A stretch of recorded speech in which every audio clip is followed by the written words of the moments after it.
أعوذ بالله من الشيطان الرجيم بسم الله الرحمن الرحيم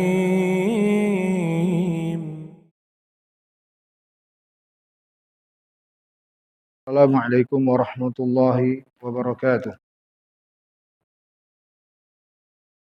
Alhamdulillahirabbil alamin. Wa bihi nasta'inu ala umurid dunya waddin. Wassalatu wassalamu ala asyrafil anbiya'i wal mursalin nabiyyina Muhammadin wa ala alihi wa ashabihi ajma'in. Wa man ihtada bihudahu ila yaumiddin. La haula wa la quwwata illa billahil aliyyil azim. Qala Allah Ta'ala, ya ayyuhalladzina amanu taqullaha haqqa tuqatih wa la tamutunna illa wa antum muslimun. Wa ba'du, Allahumma rzuqna al-ikhlas fi kulli sa'iri a'malina qawlan wa fi'lan zahiran wa batinan innaka bi kulli syai'in alimun khabir. Hadirin jamaah Masjid As-Salam yang saya hormati dan yang saya muliakan, mudah-mudahan kita semua senantiasa mendapat rahmat dari Allah Subhanahu wa taala. Kita lanjutkan kajian kita tafsir Al-Qur'an untuk surat-surat di juz 30. Dan mari kita awali pertemuan ini dengan memanjatkan salawat serta salam untuk junjungan kita Nabi besar Nabi Muhammad sallallahu alaihi wasallam. Baik, masih membahas tafsir surat Al-Balad yang telah kita mulai di dua pertemuan yang telah lalu. Allah Subhanahu wa taala berfirman, "La uqsimu bihadzal balad wa anta hillum bihadzal balad wa walidi wa ma walad laqad khalaqnal insana fi kabad." Baik, kita sampai di sini dulu yang akan kita bahas. Sebelum saya masuk, hadirin, ada sebuah faedah untuk kita semua perhatikan. Bahwa membaca Al-Quran itu ada perbedaan keadaan terkait dengan mengawalinya dengan membaca ta'awudz dan basmalah. Tidak semua setiap membaca Al-Quran diharuskan membaca ta'awudz dan basmalah. Ta'awudz itu apa? A'udzubillahi minasyaitonirrajim. Basmalah itu apa? Bismillahirrahmanirrahim. Ini pelajarannya. Tambahan faedah untuk wawasan kita semua. Jadi ada dua keadaan terkait dengan membaca Al-Quran. Yang pertama yang disebut dengan tilawah. Yang kedua disebut dengan menukil, naklan.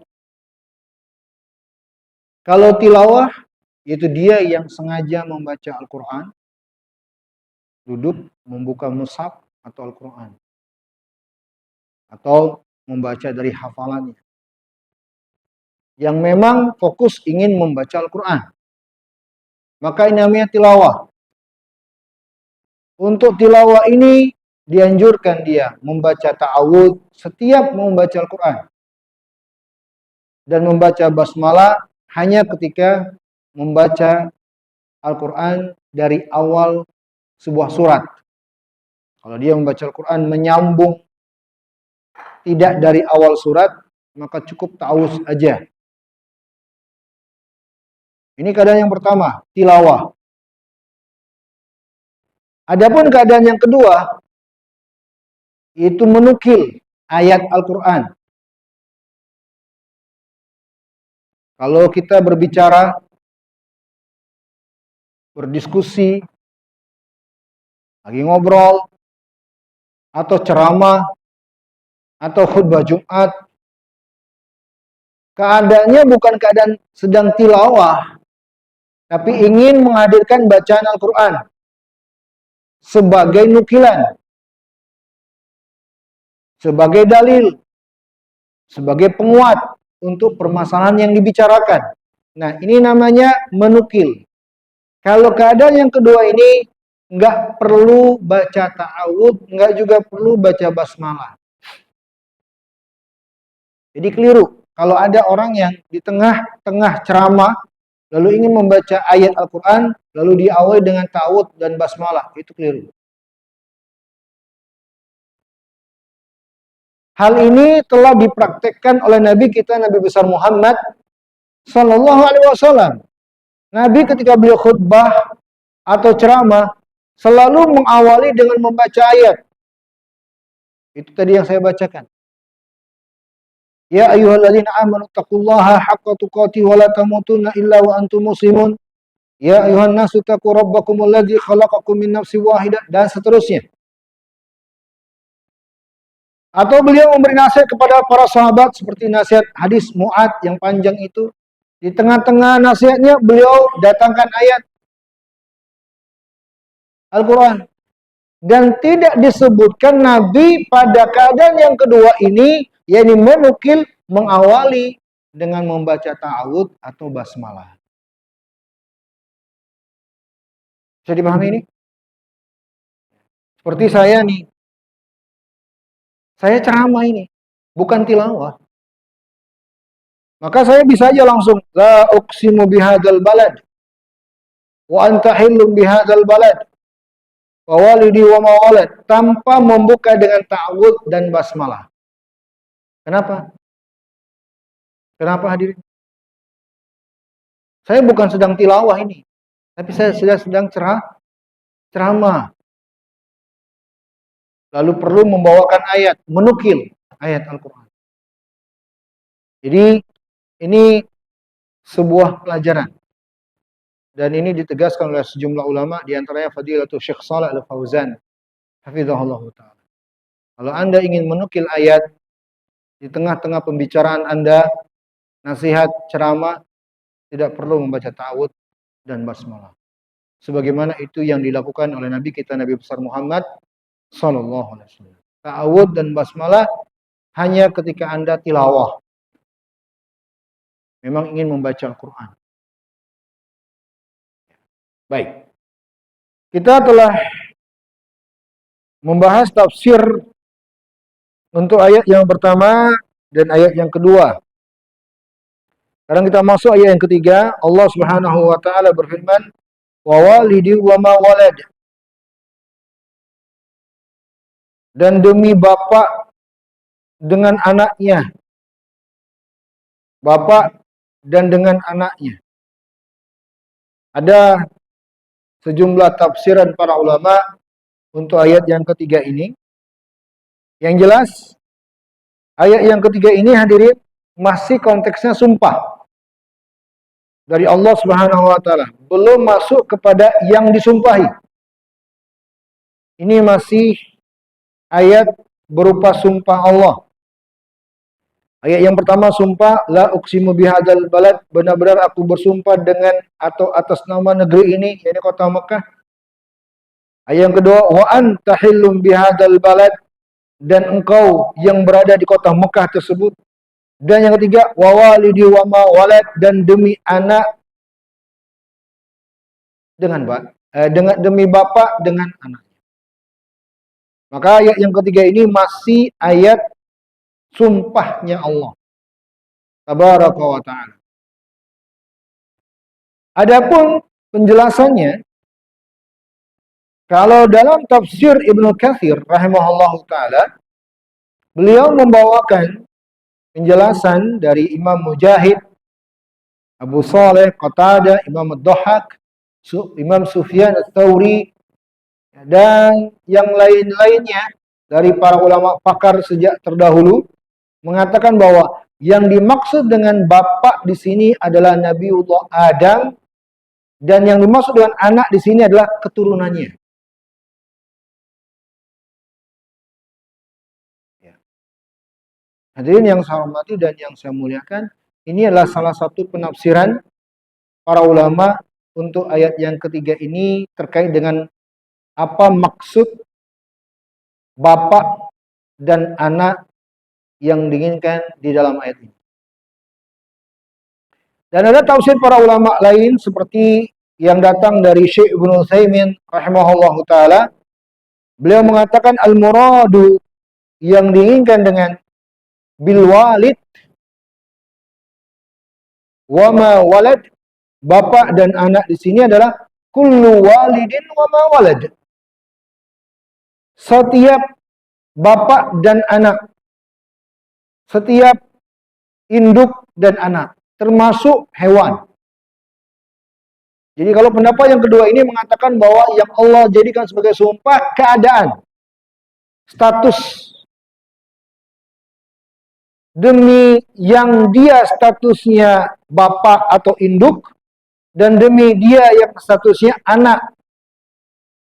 Ini penafsiran yang kedua.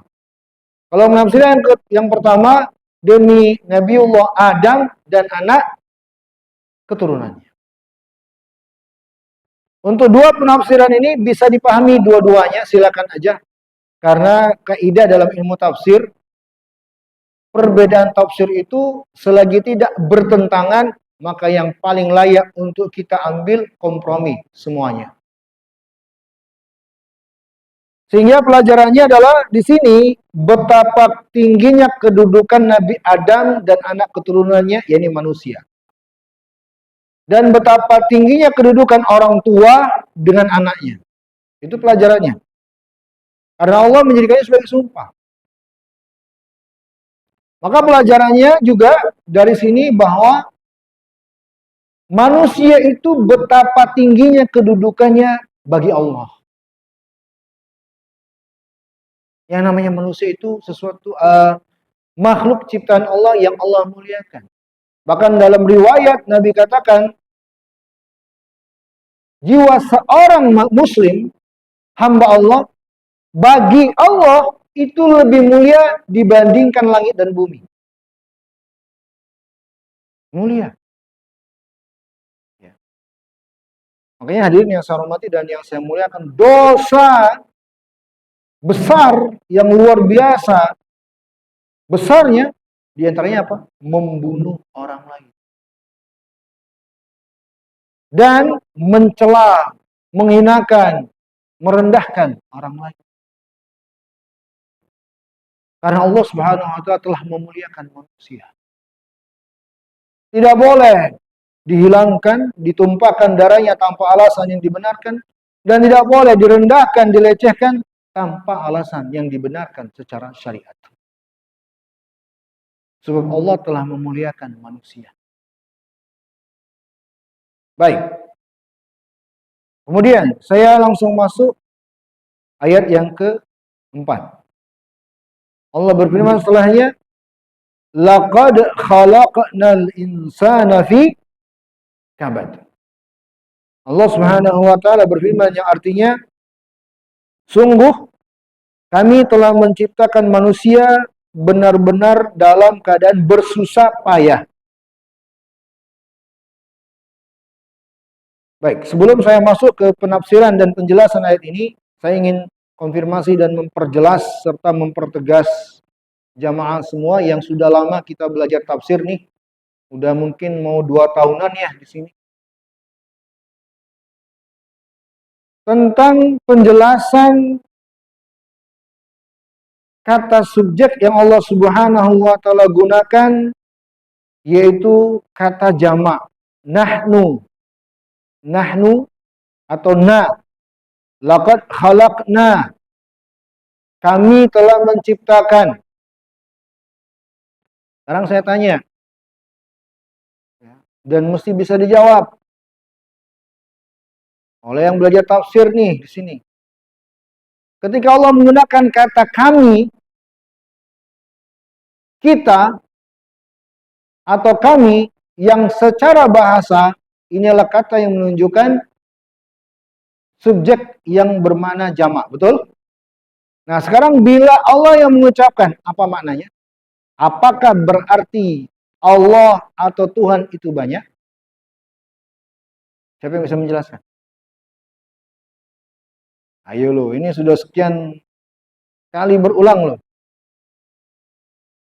Ah, imam kita tadi siapa?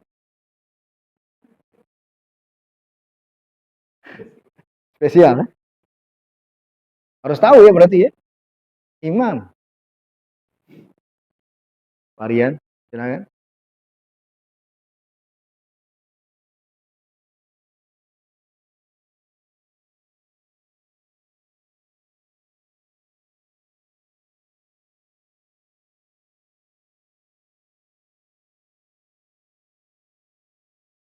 Ya.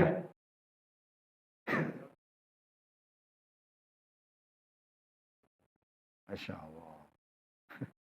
Kalau Pak Yuda, punten, Pak Ketua kita, sepertinya sedang berpikir. Ada yang ingin mencoba memberi jawaban? Ibu-ibu di belakang? Hah? Ayo, barakallahu fiik. Ibu-ibu ada yang ingin memberi jawaban? Iya, silakan. Ya, baik. Bagus jawabannya. Berarti menunjukkan betul-betul ada yang didapatkan selama belajar tafsir ini. Jadi setiap kata kami dalam Al-Quran, apakah dalam sebuah ayat keseluruhan atau penggalan bermana domir kalau bahasa Arab ya seperti di sini, khalaqna itu namanya domir, atau langsung nahnu nazzalna ilaika dzikra, kami yang menurunkan kepadamu, ini langsung nahnunya. Semua kata kami dalam Al-Quran yang Allah berfirman dengannya itu Allah yang diinginkan, Dia yang Maha Esa, Dia yang tunggal, Dia yang satu, tidak berbilang. Lalu apa pelajarannya Ustaz? Pelajarannya dalam rangka pengagungan, pemuliaan. Pengagungan, pemuliaan. Karena kata nahnu atau kami itu bisa digunakan untuk penghormatan, pemuliaan, dan tidak menunjukkan arti banyak. Dalam bahasa kita ada, apalagi Sulawesi, kita itu untuk penghormatan, betul tidak? Bukan menunjukkan kita orang yang banyak, ya, betul tidak? Ada orang tua nih, lalu yang muda menegur, tapi Pak, kita mau kemana? Kita di sini maksudnya Bapak. Silakan tanya orang Sulawesi. Ada orang Sulawesi di sini? Enggak ada. Orang Timur juga, ya. Kita itu menunjukkan penghormatan, pemuliaan. Jangan artikan selain itu. Kalau ada yang mengartikan kami di sini maksudnya Allah dan malaikatnya, salah besar. Karena menjadikan malaikat sebagai sekutu yang berserikat dengan Allah, kesyirikan, kekufuran. Malaikat itu hamba. Malaikat itu makhluk ciptaan Allah yang Allah perintah. Tidak ada serikatnya, kontribusinya terkait dengan kuasa, ketentuan Allah tabaraka taala. Bisa dipahami? Jadi setiap kata kami dalam Al-Quran yang diinginkan adalah Allah, maka maknanya apa? Pengagungan atau penghormatan serta pemuliaan. Bagi siapa? Bagi Allah tabaraka taala. Paham sampai sini? Paham sampai sini? Oke, kita masuk. Ayatnya, kami telah menciptakan manusia dalam keadaan bersusah payah. Ini ayat yang akan kita bahas, hadirin yang saya hormati dan yang saya muliakan. Dalam tafsir Ibnu Katsir, Imam Ibnu Katsir membawakan riwayat menukil dari Said Ibnu Jubair rahimahullah. Manusia telah kami ciptakan dalam keadaan kabad. Maksudnya dalam kesusahan dan pencarian kehidupan. Ibnu Jarir menjelaskan, maksudnya adalah manusia itu tercipta dalam keadaan dengan berbagai urusan yang sulit lagi payah. Nah, di sini pelajaran yang ingin saya terangkan Dan pelajaran ini sangat penting untuk kita semua perhatikan bersama. Hadirin yang saya hormati dan yang saya muliakan, ayat yang keempat ini, laqad khalaqnal insana fi kabad, dan sungguh kami telah menciptakan manusia dalam keadaan bersusah payah, adalah dalil atau bukti yang menjelaskan bahwa manusia itu adalah makhluk yang Allah ciptakan penuh dengan problematika hidup. Ini ayat menjelaskan itu. Bahwa manusia adalah makhluk ciptaan Allah yang Allah ciptakan, bersamaan mereka ada ujian dan cobaan, ada problematika. Itulah yang namanya Itulah yang namanya apa? Manusia. Maka hadirin yang saya hormati dan yang saya muliakan, inilah manusia. Bahwa manusia, mau dia beriman atau tidak beriman, pasti Allah Subhanahu wa taala akan sertakan dalam kehidupan mereka. Allah akan hadirkan dalam kehidupan mereka ada berbagai macam masalah, problematika. Dan itu adalah ujian dari Allah Tabaraka wa taala. Dan ini semakna dengan sejumlah ayat yang lain. Semisal firman Allah di surat Al-Ankabut, "Ahasiban nasu ayyutraku ayyaqulu amanna wa hum la yuftanun?" Apakah manusia akan dibiarkan begitu saja hanya mengatakan kami beriman lalu mereka tidak akan diperhadapkan dengan ujian, problematika? Salah anggapan itu. Ya. Bahkan dalam firman yang lain Allah Subhanahu wa taala berfirman, "Am hasibtum an tadkhulul jannata wa lamma ya'lamillahu alladziina jahadu minkum wa ya'lamas sabirin?"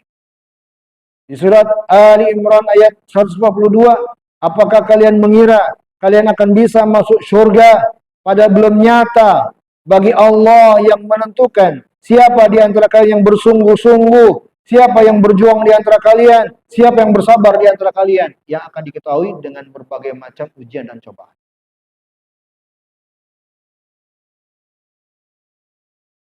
Maka para ulama menjelaskan hadirin bahwa ayat-ayat semisal ini menerangkan yang namanya manusia, perhatikan dengan baik, yang namanya manusia itu tidak akan mungkin Allah Subhanahu wa taala biarkan hidup tanpa cobaan, tanpa problem. Nggak mungkin. Maka yang paling penting untuk kita ketahui hadirin, bukan bagaimana hidup tanpa masalah.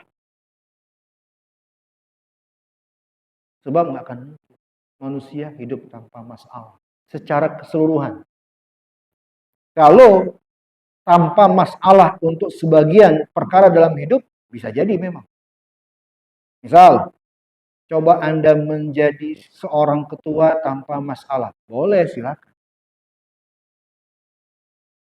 Secara parsial dalam kehidupan bisa jadi terwujud tanpa masalah itu. Jadilah seorang pengajar, seorang murid, seorang kepala rumah tangga tanpa masalah. Sah-sah saja narasi itu. Tapi kalau mengucapkan hiduplah tanpa masalah, nggak akan mungkin. Bisa dipahami? Maka narasi yang benar dalam konteks ini adalah bagaimana hidup dengan baik menghadapi masalah itu. Bukan bagaimana hidup tanpa masalah. Manusia Allah ciptakan penuh dengan masalah. Dalilnya ayat yang kita bahas ini surat Al-Balad. Laqad khalaqnal insana fi kabad. Dengan berbagai macam problematika, ada di antara kita masalahnya terkait dengan finansial, ada di antara kita masalahnya terkait dengan keluarga, ada terkait dengan kesehatan, ada terkait dengan hubungannya dengan ini dan itu. Berbagai macam problematika. Itulah manusia. Maka jangan pernah berhayal hidup tanpa masalah atau ingin lari dari masalah. Itu narasi hayalan saja. Adakah mungkin orang yang mau lari meninggalkan masalah? Enggak akan ada. Yang ada adalah dia meninggalkan satu masalah, berpindah ke masalah lain. Betul? Maka hadirin yang saya hormati dan yang saya muliakan. Ini sebenarnya adalah untuk membesarkan hati kita. Menguatkan jiwa kita. Menghibur diri kita. Anda yang sedang menghadapi masalah, ketahuilah memang begitu yang namanya manusia. Dan jangan dikira orang lain gak punya masalah. Semua orang pasti ada masalahnya. Maka mendengar hal ini berbesar hatilah. Hiduplah dan hadapilah masalah itu. Dan tidak ada yang lebih baik sebagai bekal menghadapi masalah selain tuntunan syariat. Tuntunan agama. Bukan dengan selain tuntunan syariat. Karena banyak di luar sana yang menawarkan metode menghadapi masalah. Termasuklah bunuh diri. Menghadapi masalah dengan bunuh diri. Nyemplung ke lautan atau melompat dari gedung yang tinggi. Dia kira akan selesai masalah. Selesai masalah? Saya tanya jemaah, selesai nggak masalah? Selesai masalah dunia. Dan akan berpindah kepada masalah yang lebih besar lagi. Mengerikan lagi. Ini kan jelas nih, kalau orang beriman kan memandangnya seperti ini nih, problematika hidup. Maka itu bukan solusi. Bukan jalan keluar meninggalkan atau lari dari masalah. Maka hadirin yang saya hormati dan yang saya muliakan, tidak ada alasan untuk kita berkecil hati, berputus asa, murung, kecewa berat, putus harapan, gara-gara masalah yang kita hadapi. Nggak ada alasan untuk itu. Mau sebesar apapun masalah Anda. Karena Allah telah menciptakan Anda hidup dengan masalah. Apa Anda mau mengingkari takdir ini, ketentuan ini? Kan nggak mungkin. Allah telah berfirman, laqad khalaqnal insana fi kabad. Kami telah menciptakan manusia penuh dengan susah payah, penuh dengan problematika. Siapa yang lebih mulia dari Nabi kita Nabi besar Muhammad Sallallahu Alaihi Wasallam? Apakah beliau hidup bebas dari masalah? Saya tanya, apakah beliau tanpa masalah hidupnya? Banyak masalah beliau. Tapi lihat, beliau menghadapi masalah penuh dengan ketenangan, penuh dengan kedamaian, penuh dengan kedewasaan, penuh dengan kebaikan. Tapi masalah itu sendiri banyak. Di rumah tangga beliau ada masalah beliau dengan istrinya. Dengan sahabat ada masalah beliau. Dengan musuh banyak masalah beliau. Betul tidak? Maka siapa Anda dibandingkan diri Nabi kita Nabi besar Muhammad Sallallahu Alaihi Wasallam? Para nabi juga demikian. Nabi Ibrahim, Nabi Musa, Nabi Isa, semua para nabi Allah Subhanahu wa taala perhadapkan dengan masalah. Nabi Ayub luar biasa masalahnya. Penyakit yang luar biasa yang dijauhi oleh umat manusia gara-gara penyakit itu. Masalahnya beliau itu. Makanya hadirin yang saya hormati dan yang saya muliakan, Nabi itu menasihati kita. Kalau ada di antara kalian yang sedang menghadapi ujian dan cobaan, masalah yang berat, lihatlah cobaan yang aku alami. Karena seberat apapun ujian Anda, belum seberapa dengan ujian yang dihadapi oleh para nabi dan rasul, khususnya nabi kita Nabi besar Muhammad SAW. Satu contoh, ketika beliau diusir oleh orang-orang Taif. Tahu kisahnya? Peristiwa Taif ini terjadi ya, luar biasa setelah Nabi mengalami berbagai macam kesulitan, rasa berat pada jiwa beliau. Di kota Mekah beliau dihina, ditolak, diusir, dihinakan, dicela, dituduh macam-macam. Tidak ada yang mau membela beliau, masyarakat kota Mekah, kecuali Khadijah, istri beliau di rumah. Maka beliau ingin mencari suaka yang sekiranya mau membersamai beliau keluar kota Mekah ke Taif.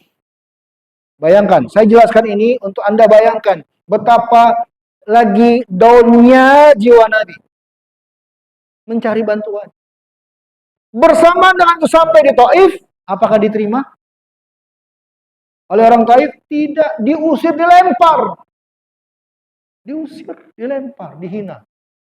Makanya disebut dalam riwayat ketika beliau meninggalkan kota Taif itu, ini jalan kaki loh ya.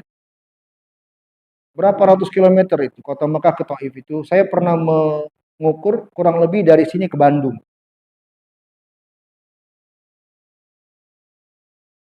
Kurang lebih. Sedihnya, gundah gulana beliau jangan ditanya.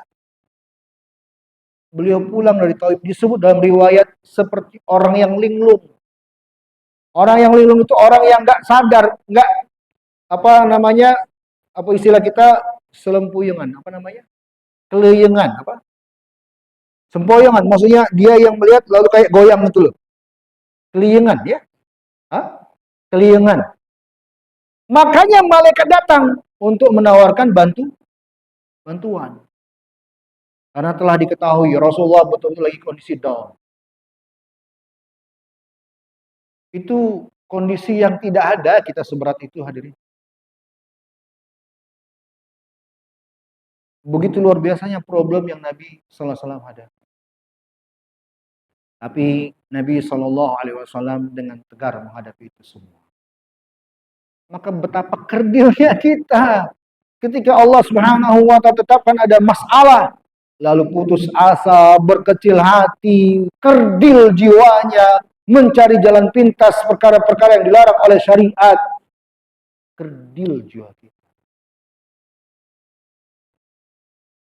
Ingat ayat ini yang menjelaskan bahwa kita memang diciptakan oleh Allah Tabaraka wa taala penuh dengan apa? Masalah. Banyak atau sedikitnya, berat atau ringannya, pasti kita semua di sini ada masalah.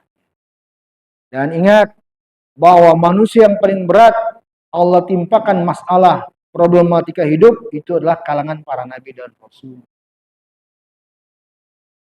Nabi pernah ditanya oleh sahabat Abu Sa'id Al-Khudri, "Ya Rasulullah, siapa manusia yang paling berat masalah hidupnya?" Maka Nabi bersabda, "Asyaddun nasi bala'an al-anbiya." Manusia yang paling berat problem hidupnya para nabi. Qultu ya Rasulullah, thumma man? Lalu setelah mereka siapa ya Rasulullah? Maka Nabi menjawab, as-salihun. Orang-orang yang soleh. Dalam riwayat yang lain, thummal amsal fa-amsal. Yaitu orang-orang yang mengikuti jalan para nabi dan rasul dan mengikuti jalan mereka. Itu orang-orang yang berat. Maka dari hadis ini kita pahami, paling berat, level yang paling berat terkait dengan hidup dan masalah hidup adalah nabi dan rasul. Kemudian level di bawahnya lebih ringan siapa?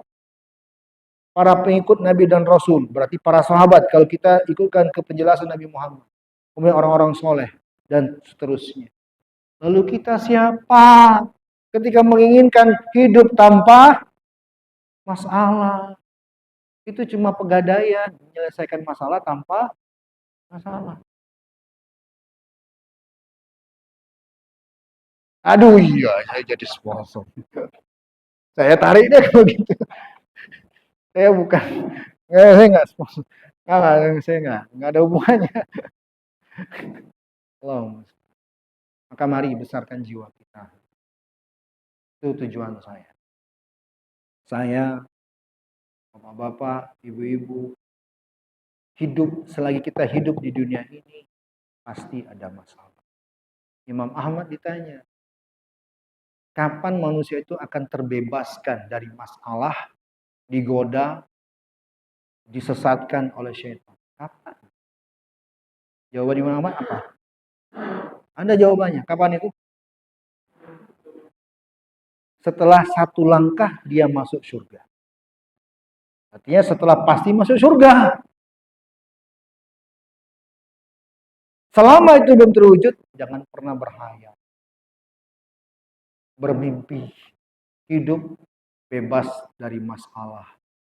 Hidup bebas dari belenggu syaitan. Jangan pernah. Hidup inilah tantangan.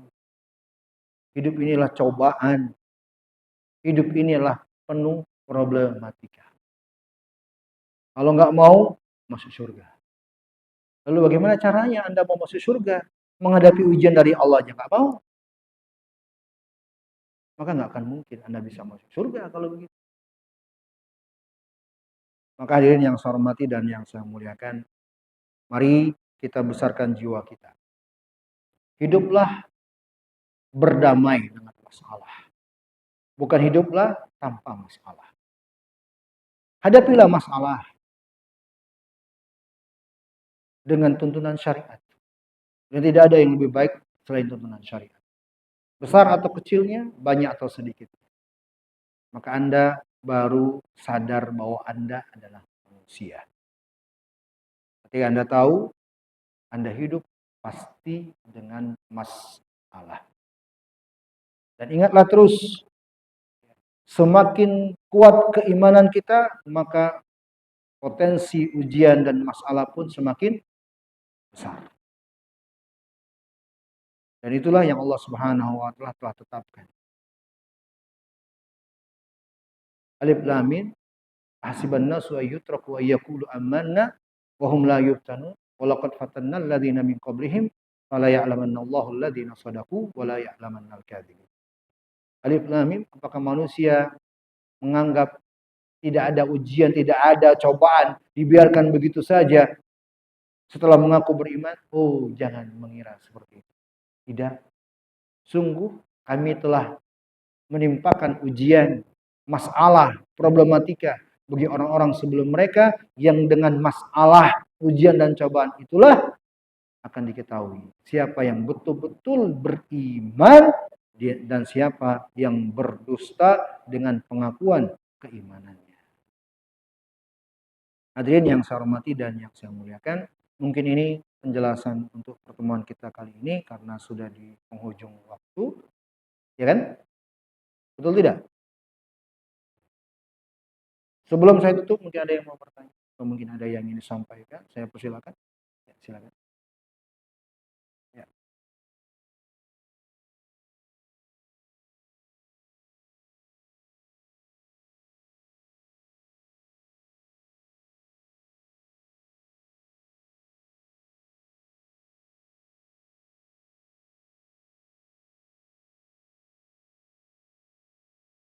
Betul.